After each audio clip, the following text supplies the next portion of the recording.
আজকে আপনাদের সঙ্গে শেয়ার করব কিভাবে বাড়িতেই জুসি চিকেন ফ্রাই তৈরি করা যায় তার একটি খুবই সহজ রেসিপি। বোনলেস চিকেনের পিসগুলো রান্নার কিছুক্ষণ পর শক্ত হয়ে যায় এবং চিউই হয়ে যায়। আজকে একটি খুব সহজ পদ্ধতি আপনাদের সঙ্গে শেয়ার করব, যেটা ফলো করে আপনারা দেখবেন চিকেনের পিসগুলো ঠান্ডা হওয়ার পরেও কিন্তু শক্ত হবে না। হাই ফ্রেন্ডস, সঙ্গীতার লাইফ সাইকেল চ্যানেলে আপনাদের সকলকেই আরও একবার স্বাগত। আজকের রেসিপিটি পছন্দ হলে লাইক, শেয়ার ও কমেন্ট করতে ভুলবেন না। আর আপনারা যদি আমার চ্যানেলে নতুন হন তাহলে চ্যানেলটিকে সাবস্ক্রাইব করে পাশে থাকা বেল বাটনের অলে ক্লিক করে দিন। ভিডিওটিকে সম্পূর্ণ দেখার অনুরোধ জানিয়ে আজকের রেসিপিটি শুরু করছি। উপকরণের মধ্যে এখানে একটা মিডিয়াম সাইজের পেঁয়াজকে ঝুরি করে নিয়েছি কিছুটা রসুনের কোয়া, আদা নিয়েছি 1 ইঞ্চি মতো, আর নিয়েছি কয়েকটি কাঁচা লঙ্কা, আর নিয়েছি সামান্য পরিমাণ পেঁয়াজ পাতাকে কুচি কুচি করে কেটে। একটি মিক্সিং জারের মধ্যে বেশ খানিকটা ধনে পাতা নিয়ে নেব। এইবার এই ধনে পাতার সঙ্গে সঙ্গেই যে আদাটা নিয়েছিলাম সেই আদাটাকে কুচি করে এর মধ্যে দিয়ে নিয়েছি সবকটি কাঁচা লঙ্কা, কিছুটা পেঁয়াজ কুচি আর রসুন। এর মধ্যেই আমি গরম মশলার জন্য সামান্য একটুখানি দারচিনি, একটুখানি জায়ফলের টুকরো, 3 থেকে 4টে লবঙ্গ, একটা ছোট এলাচ, আর নিয়েছি এখানে সামান্য পরিমাণ মৌরি। এইবার এই সবগুলোকে খুব ভালোভাবে পেস্ট করে নেব। এখানে 250 বোনলেস চিকেন নিয়ে চিকেনটাকে ভালোভাবে ধুয়ে পরিষ্কার করে নিয়েছি। এইবার চিকেনটাকে ম্যারিনেট করব শুধুমাত্র গোলমরিচের গুঁড়ো আর টক দই দিয়ে। ভালোভাবে ম্যারিনেট করে রেখে দেব আধ ঘন্টার জন্য। আপনারা চাইলে 2 ঘন্টা বা 3 ঘন্টার জন্য এটাকে রেখে দিতে পারেন। ম্যারিনেট করে আধ ঘন্টা ফ্রিজে রেখে দিয়েছিলাম। এরপরে ফ্রিজ থেকে বের করে এর মধ্যে 2 টেবিল চামচ কর্নফ্লাওয়ার আর 2 টেবিল চামচ চালের গুঁড়ো দিয়েছি। এর মধ্যে দিয়েছি ঝালের জন্য 1 টেবিল চামচ শুকনো লঙ্কার গুঁড়ো আর স্বাদমতো লবণ। ভালোভাবে মাখিয়ে নেব।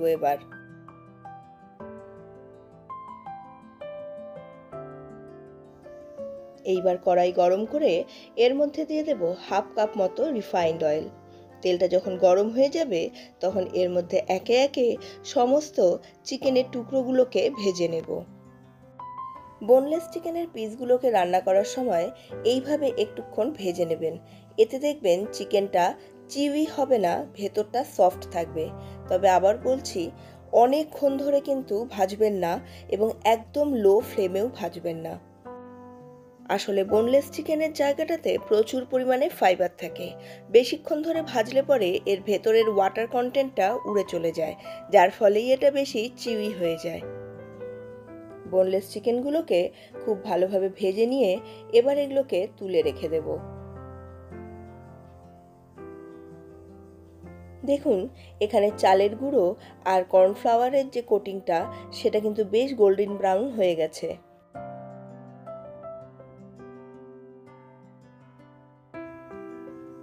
মাংসের টুকরোগুলো তুলে রেখে এবার যে বাকি তেল আছে এর মধ্যেই বাকি পেঁয়াজ কুচিগুলো আর রসুনটাকে দিয়ে দেব। এই দুটোকে বেশ ভালোভাবে ভেজে নেব। পেঁয়াজ আর রসুনটা ভাজা হয়ে গেলে এবার এখানে পেস্ট করে রাখা সমস্ত মশলাটাকে দিয়ে দেব। গ্যাসের ফ্লেমটাকে মিডিয়াম রেখে এবার সমস্ত মশলাগুলোকে খুব ভালোভাবে কষিয়ে নিতে হবে। মশলা কষানোর সময় এখানে দিয়ে দেব 2 থেকে 3 টেবিল চামচ ফেটিয়ে নেওয়া টক দই। টক দই অনেক সময় গ্রেভিতে দিলে দইটা ফেটে যায়।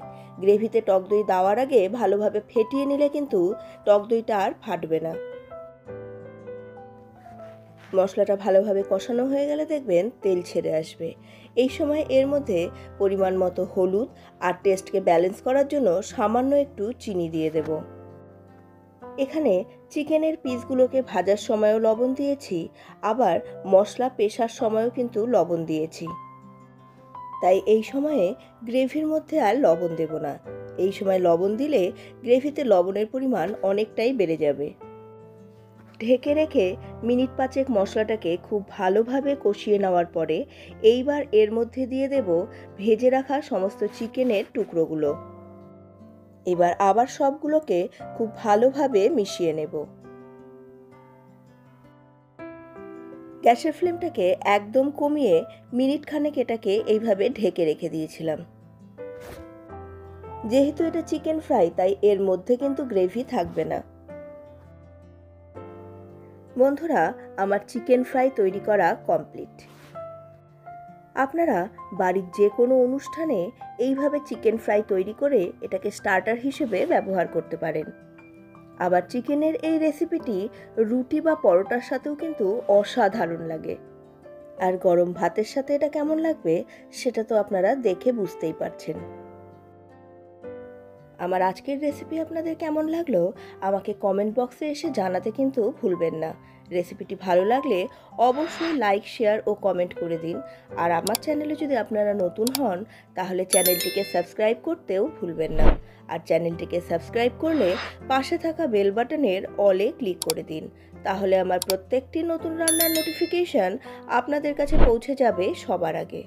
আপনাদের সঙ্গে দেখা হচ্ছে পরবর্তী আরও একটি নতুন ধরনের রান্নার ভিডিও নিয়ে। ততক্ষণের জন্য সুস্থ থাকুন, ভালো থাকুন এবং অবশ্যই এই হোলিতে রেসিপিটি একবার হলেও ট্রাই করে দেখুন।